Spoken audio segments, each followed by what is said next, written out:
And now we're going to get into a little bit more of a discussion about what we saw from the Seattle Seahawks today. And we are going to welcome in our video viewers over there.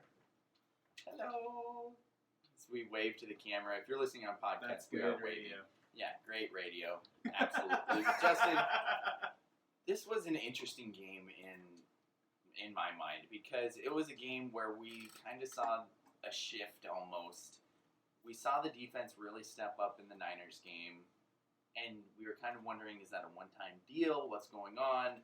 And I kind of expected Russell to have to go back in the offense carrying this team. And it seemed like today that they can win in multiple ways because Russell Wilson did not have his best game. It was an un-Russ-like stat line. And he had one throw that might be the most un-Russ-like I've ever seen. Yeah. But the defense was lights out, and yeah, Philadelphia is not good. They have a bunch of injuries. Their quarterback's not playing well. But how many times have we said that before and then watched a crappy quarterback put up like 400 yards against the Seahawks, and we're like, okay, what the heck just happened? But instead, we made a bad quarterback look like a bad quarterback. Yeah. Finally. Yeah, absolutely. And to me, I know we talked about how good the defense looked the previous week. I feel like so much of that was based on what Jadeveon Clowney did, that going into this week without Jadeveon Clowney, I was like, okay, well, we had our best defensive performance of the year last week, and now the guy who had 10 quarterback pressures and was like almost single-handedly wreaking havoc, now he's gone. So what are we going to do? And I felt like watching the defensive front absolutely dominate in the trenches was so encouraging, even without Clowney there. And again, making Carson Wentz look bad. Like, it wasn't even pedestrian. He just didn't look good. I mean, I'm looking at the box score right now, and he completed 33 passes. I don't remember that at all. It didn't feel like that at all. But they got a lot on that garbage drive. Constantly in the backfield, getting pressures. And, you know, you already had mentioned Russell, not his best stat line. He's 13 of 25, 200 yards, 1 touchdown, 1 pick. And I think, you know, the throw you were talking about was the airmail pass over the top of Hollister in the end zone, which it was short. I mean, granted, he's on the run. I wondered why he lobbed it, because from the side, it almost looked like there was a defender in the trajectory. But when they gave us that back angle, there was no one there. Like, he could have thrown somewhere in between a dart and a lob and got it right to him. And it was very un-Russ-like. So in a game where he did some things that didn't look awesome, Rashad Penny stepped up. Absolutely. 14 carries, 129 yards, and a touchdown. I mean, the guy reminded us why he got picked where he did in the draft. Absolutely. And if you're listening, you're hoping, you're watching Rashad Penny, you're hoping that that is not like one of those one-game wonders like we've seen from, you know, CJ Prosize, who kind of had one of those games, a couple of those games actually.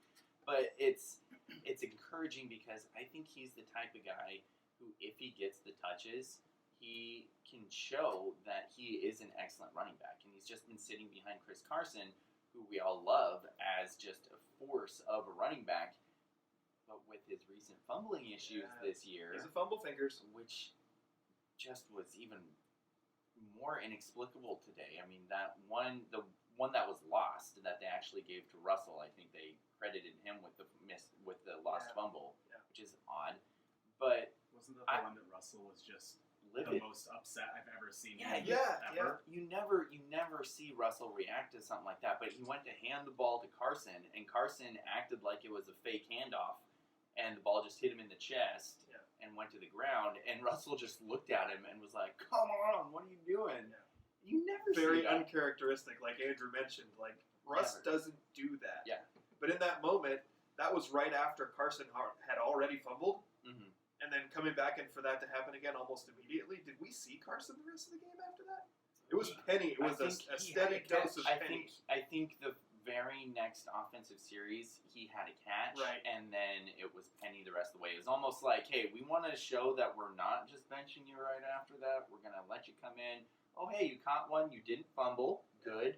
Now we're going to let Penny finish this one out. And boy, did he. Had arguably the biggest play in the game on offense for him, making it a 2-possession game with that, 50-yard touchdown run that he had where he looked really good on that run. That was was a 58-yard and run.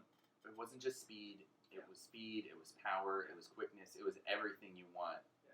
And I forget about Rashad Penny sometimes, to be honest. Throughout the season, Carson's had his ups and downs. I think he had a 2-game stretch with 4 fumbles or something like that. Like something really bad. But Rashad Penny, like the dude is thick, man. He's strong. And the thing we love about Carson is, number one, he can scoot. By the way, one of my favorite things to say. I love it when you hear a coach interview and the coach is like, he can scoot. That means he's fast, in case you needed an interpretation. Not only is he fast, but he's tough and he's strong. He's got a low center of gravity. Like all the things that Carson does that we love, Penny is capable of those things as well. Absolutely. And the reason why Carson has been in there is because he's proven it on the field. But if we see more Penny, we could see more good from Penny. I mean, it's possible that Rashad Penny could see a lot more touches down the stretch this season with the problems that Carson has had. Yeah, absolutely. And Penny, I think, brings an added dynamic, too, because he's a little bit more of a big play threat. Like, I'm not sure if you see Carson run away from guys like Penny did on that play. He's got a little bit more of that big play ability once he does get in the open field. And he's talked about how he's trying to be more professional, wants to get into better shape. And he's doing that, and he's actually losing weight throughout the season with some of the decisions that he's making. I love to hear that because it just sounds like he's turning a corner. And if he actually gets rewarded by his playing time, and then he starts to reward the team for doing that with games like today, I mean, it is huge. It is absolutely a huge thing to be able to have. Andrew's trying to steal. He's trying to steal your drink, bro. I wasn't trying to. He looked so guilty. I was doing it by accident. If you're watching every on intention of YouTube, returning you it. saw the whole thing. If you're listening on the radio, you're going, "What the heck are you talking about right now?" Producer Andrew. This This is why is you. breaking news. This is okay? why you need to watch it. Producer Andrew reached over in front of Daniel's microphone and tried to steal his drink, and very guiltily put it back down. Now Daniel is taking a swig. Since you can't see what's happening, I just want to give you an update. And I finished it. And it's gone. So you can't have it. Something that I want to say about Penny is there's a thing that I keep hearing where people don't think that he can get the hard yards between the tackles because I'm not sure why they don't think that, but it's very prevalent that people, Seahawks fans, are like, he flashes those big plays, but he can't get the hard 3 yards. And I just want to say that coming out of college, Rashad Penny was averaging 3.32 yards per carry when contacted at or behind the line of scrimmage. He was the best in the NCAA at it. He runs like a man. He does. It is something he's good at. And a lot of people think because he was talked about like a third down back, I've heard people say, "Oh, well, Penny's not that big," and I was like, "You looked at the guy? Yeah. He's a massive dude." Yeah. I actually had that happen to me this game. I was like, "Oh my gosh!" I was reminded how thick he is, how strong he is. The one caveat I'll give to that, Andrew, is Rashad Penny did play at San Diego State, so that could affect it a little bit, but I absolutely agree with you. Saying that he's not built for the tough yardage, the dude, I mean, body-wise, is definitely built for that. Does he run as violent as Chris Carson? No. I don't think so. But that record, also might lead to some of his fumbles. I don't think any of us is trying to say that we want Chris Carson gone. No. I wouldn't mind seeing more Penny, though, just as kind of an emphasis, like, dude, Carson, you need to figure this out. Yeah. Because it's amazing that those fumbles haven't cost the Seahawks a game yet. Right. I mean, that is something that... Doesn't he have 11 now? Oh, I don't know what it is. We can I use your I Google heard machine. 11 earlier on the radio. It feels like 40. It feels like a lot. I'm pretty sure it's leading the league. The one of the reasons why, though, that those haven't destroyed is how well this defense has started to play as of late. And you know what was really cool to see today with no Jadeveon Clowney, which I don't know about you guys, but as soon as I heard he was inactive, I was like, oh, Lord, we better put up 30. Yeah. Ezekiel Ansah actually showed up today. Yeah. Where's he been the entire year? Yeah. He had 1.5 sacks, a forced fumble, and a couple of quarterback hits. That's probably... I mean, I know that's 1.5 more sacks than he's had all season. nothing this year, so that was encouraging. Also, Shaquem Griffin, he got a decent amount of playing time last week against the Niners, and I was like, oh. 16 snaps, I think. Yeah, so I was kind of excited. I was like, all right, they're giving him a shot. This is something that I know Andrew and I have been kind of calling for, is like, give him a chance. Let him see what he can do. And they must have seen something they like, because he got a lot of playing time again today.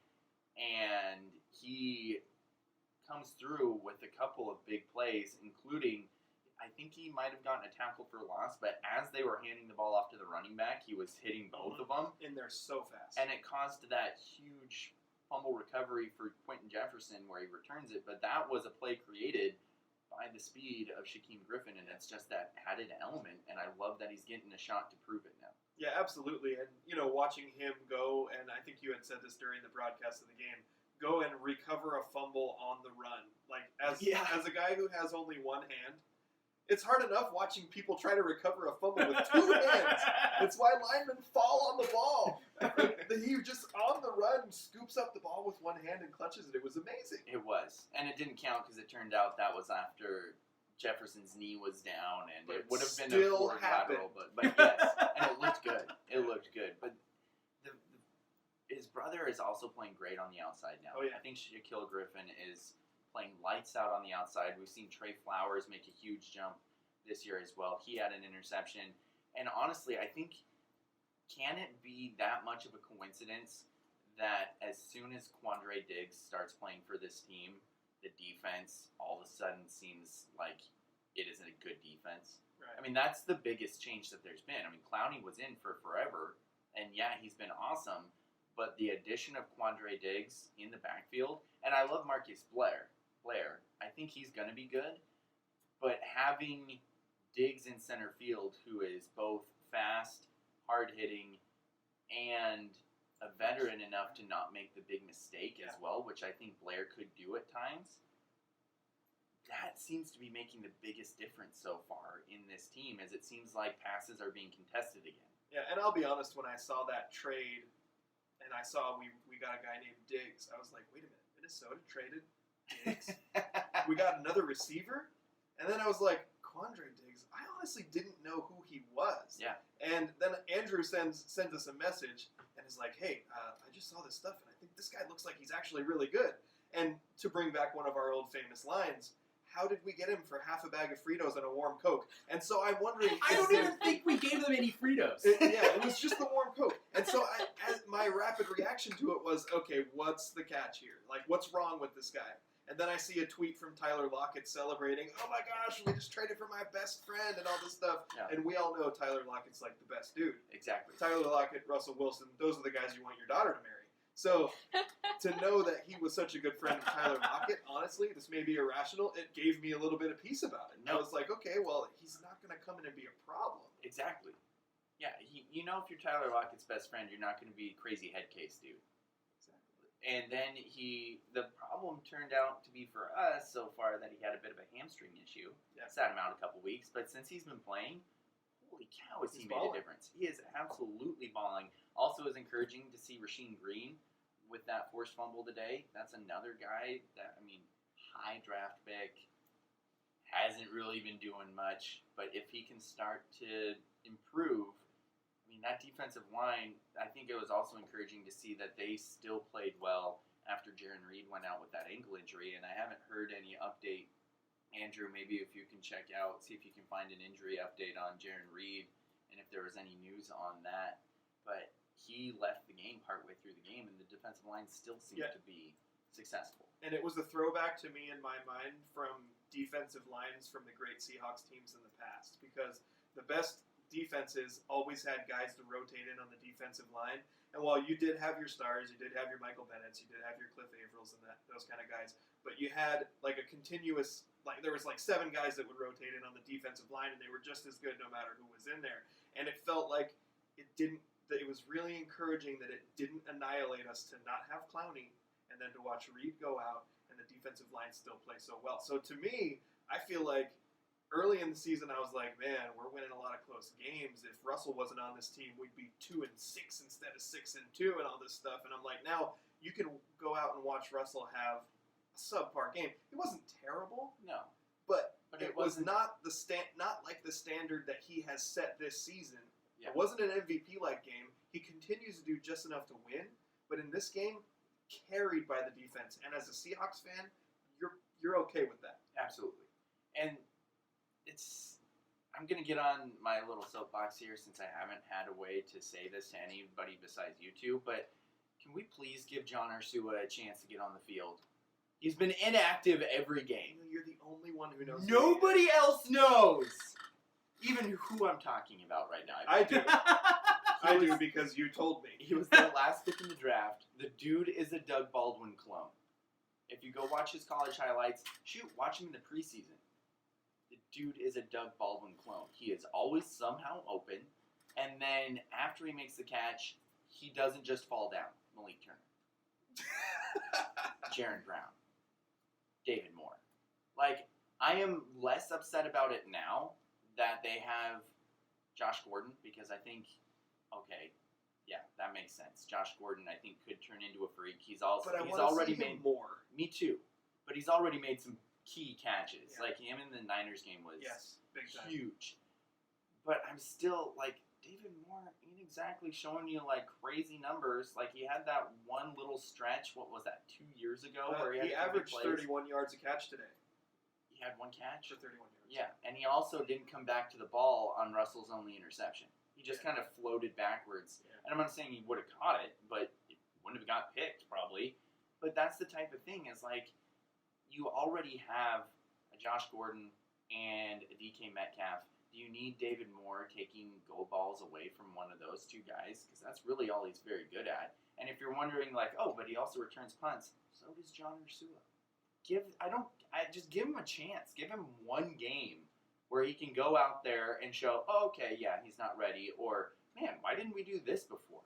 You know, it's the type of thing where a lot of times this has been my one complaint with Pete Carroll is it seems like if he doesn't have somebody get injured, he doesn't give the next guy a chance if he likes that player. Richard Sherman had to wait for an injury to get on the field. Yeah, and it's kind of happened a bunch of different times. I mean, you look at some of the receivers that looked like they were blossoming but never really got a chance because Curse was here or somebody else, and we're just like, or Ricardo Lock. And I'm like, I love Ricardo Lock, the special teams guy, but not a great receiver, and yet because they really liked him, it seemed like other people didn't really get a chance. And I think we could be seeing that a little bit with KJ Wright here now. I mean, a lot of people are going to think that I'm blaspheming by saying that maybe KJ Wright isn't that great anymore because he looks really slow. Yeah. He does make some nice plays, but it always seems like the plays he makes that are nice are like, wow, he really made a great play after getting there 2 steps late. Yeah.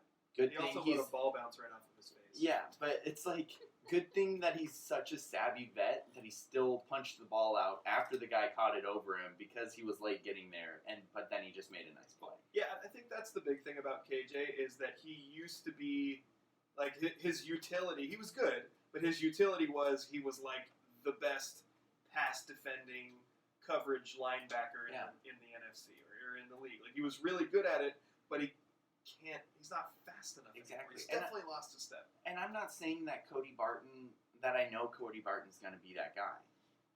But I know he was drafted really high, and they really like him, and he's really fast, and he's a really good linebacker out of Utah, who, by the way, has really good defenses. So all these guys love to say, you hear it all the time, well, Pete loves to use young guys. That's true, unless there's a vet in front of him that Pete really likes. That he's had for a long time. Trust is a big part of that too. Like, you got a guy who's in his first or second year, or you have a veteran that at every moment he knows where he's supposed to be. Yeah. Maybe he's not fast enough to get there. That's true. But in that moment, KJ Wright's been playing in this defense for so many years. It's KJ and Bobby Wagner, right? Those two guys have been around the longest. Yeah, KJ has been around the longest because he came in the year before Bobby did, and Bobby came in the same year as Russell. Right. So sometimes as a head coach, it's not even about who you like or who you think is capable. It's about who you trust. So if you're in a crunch position and you think, okay, I can put this rookie out there, the second-year guy out there, and give him a chance to show what he can do, or I can put the nicest guy I trust out there. And so it's a balancing act for Pete as a coach. And I'm not in Pete and John we trust guy. Like, obviously they're great. Yeah. But I trust them, but this is like my one thing where I'm like, I feel like I've seen it before. Well, I will take to social media and bash the people who go out there and say, why are you questioning what Pete and John do? They're the best. They're amazing. Well, yeah, obviously they're the best and they're amazing, but it's not like they're infallible. Yeah. Like, we're allowed to notice what things they're not great at and call them out. Yeah, last I checked, Bill Belichick's also the best, and he traded us Jacob Hollister for a bag of potato chips, and Justin Coleman last year for a bag of potato chips. Both those guys have turned out to be pretty good. Most important thing, especially New England, who now doesn't have a tight end. Like, they're just trying to find somebody who has the title next to their name. I think the most important thing out of what you just said was potato chips. So before we were talking about Fritos, so which one is more valuable in a trade scenario? Yes. Fritos? I like Fritos. Like, corn chips are fine. Is it just plain potato chips, though? Yeah. Or is it like sour cream and onion? No. And not ridged either. It's just not like Ruffles. the Lays, like the super, like you can't even dip them because they break so easy. I love those. Too. I think if it was like 3 chips that you can eat for the rest of your life. I'm not a huge chip guy. I don't eat a ton of chips. But if I had to pick 3 chips that I could eat for the rest of my life, regular Lay's potato chips is going to be one of those 3. They're really good, but you can't dip them in anything, and I really like dipping chips. Unless they're like already flavored other than just salt. Well, here's my ultimate downfall. I don't like things that are messy. So I don't want to eat a chip that's gonna make my But those fingers are super messy. greasy. But those are super greasy. Yeah, but like but just a little bit of water. Like, you get a little, like a napkin with a little bit of water on it. You keep it there. You eat a chip. You just go boom like this with your fingers. Boom. All of a sudden you're fine. But you can't do that if you have some kind of powdery substance on your chip. If there's any potato chip company reps listening, we're open to talks about sponsorships. That's true. Also, if you look at the 3 of us, which would be most qualified to answer a question about potato chips? Oh, If you read binary code and you're looking at us from left to right now, it's 011. I'm just saying. Is that? You guys need to defer to me on food-related questions. Oh, but you are talking to Andrew Gross, so even though he's not chunky, probably could eat out all of us. Does that mean that I just called you chunky? I said it about myself first, so I does feel that make it okay for me? Because now I It's feel fine. like I'm the bad guy. it's fine. I'm You're not definitely offended. the bad guy. America thinks you're the bad guy, but I am not offended.